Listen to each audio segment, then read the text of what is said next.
Assalamualaikum warahmatullahi wabarakatuh. Perkenalkan, sebelum saya mempresentasikan sebuah materi dari mata kuliah Ibadah, Akhlak, Muamalah, saya akan memperkenalkan diri. Saya adalah Raka Almarid Putra Ausgianto dari Ilmu Komunikasi dengan NIM 211-090-1022. Pada kali ini saya akan mempresentasikan sebuah materi yaitu hakikat ibadah.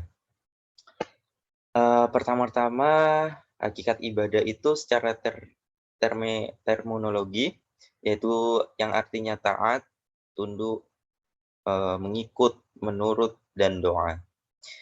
Hakikat ibadah menumbuhkan kesadaran dari manusia bahwa ia adalah makhluk Allah Subhanahu wa Ta'ala yang diciptakan sebagai insan yang mengabdi kepadanya. Quran surat 51 ayat 56.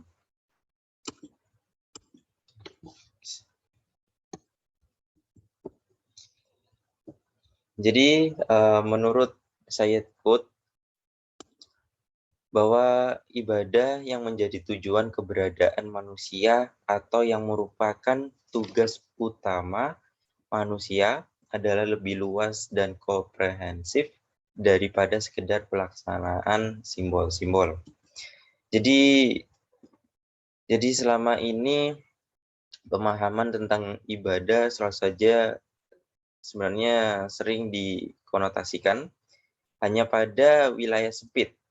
Padahal kan hakikat ibadah sendiri hanya sekedar menjalankan semua perintahnya dan menjalankan larangannya. Jadi gitu teman-teman. Oke, kita masuk ke klasifikasi ibadah. Di klasifikasi ibadah ini terdapat dua. Terdapat dua, yaitu ibadah madhoh, yang berarti ibadah yang ketentuannya sudah ditetapkan pelaksanaannya dalam sholat, dalam nas, mohon maaf. Misalnya seperti sholat, zakat, puasa, haji, merawat jenazah, pernikahan, dan itu udah ada ketentuan yang telah ditetapkan. Lalu yang kedua adalah ibadah ghairu madhoh, yang berarti semua perbuatan yang mendatangkan kebaikan dan dilaksanakan secara ikhlas karena Allah Subhanahu wa Ta'ala. Misalnya seperti kita melakukan hal-hal seperti belajar, bekerja, menolong orang dalam kebaikan, lalu seperti menolong orang dalam kebaikan itu seperti apa? Seperti kita bersedekah kepada orang yang tidak mampu, kepada anak kecil yang terdapat di jalanan, seperti itu. Kita harus saling membantu kepada sesama manusia agar perbuatan yang kita ambil tersebut bisa bermanfaat bagi diri kita sendiri, yang mana harus dilakukan dengan ikhlas karena Allah Subhanahu wa Ta'ala. Oke. Selanjutnya adalah tujuan ibadah. Saya mengambil 4 tujuan.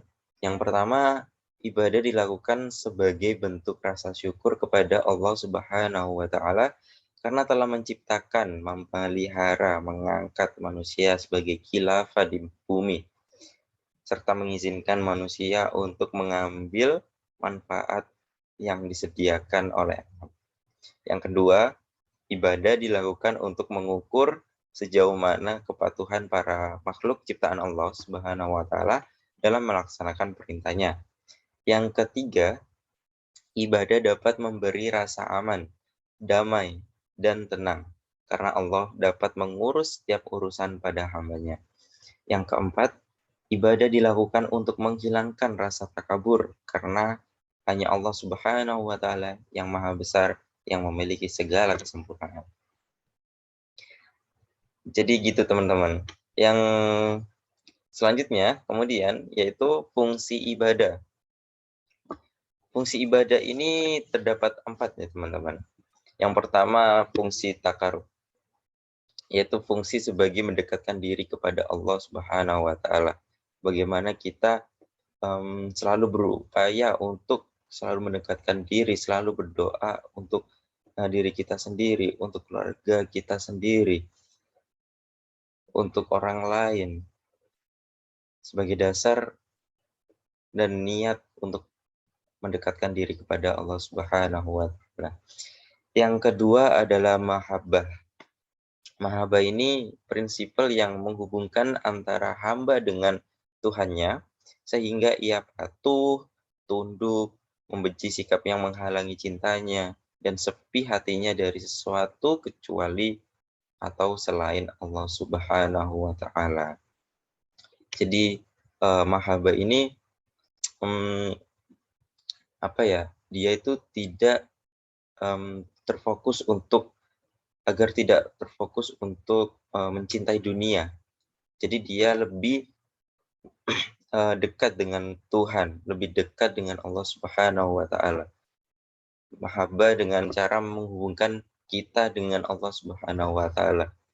Dengan kita beribadah, contohnya seperti kita melakukan sholat 5 waktu, maka sama saja kita sedang menghubungkan diri kepada Tuhan Sang Maha Besar, Allah Subhanahu wa Ta'ala. Ketiga adalah wasilah. Wasilah ini sebagai media atau perantara atau sarana atau jalan menuju puncak. Maksud dari ini jalan menuju puncak berarti ketika kita melakukan ibadah, lalu kita merasa kita selalu butuh bantuan Tuhan, berarti kita sama saja, kalau di logikain, kita sama saja butuh media untuk yang benar-benar media ini bisa terhubung langsung ke dalam diri kita, yaitu langsung minta ke Allah Subhanahu wa Ta'ala dengan ibadah tadi, seperti berdoa, seperti melakukan amalan-amalan baik, yaitu ibadah mado tadi, seperti sholat, zakat, puasa, ibadah haji, lalu pernikahan atau lain sebagainya. Yang terakhir adalah thoriqoh, membersihkan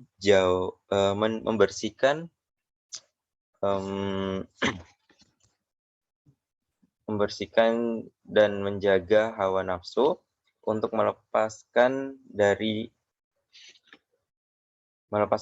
dari berbagai bentuk takabur, riya, hubut atau cinta dunia dan lain-lain.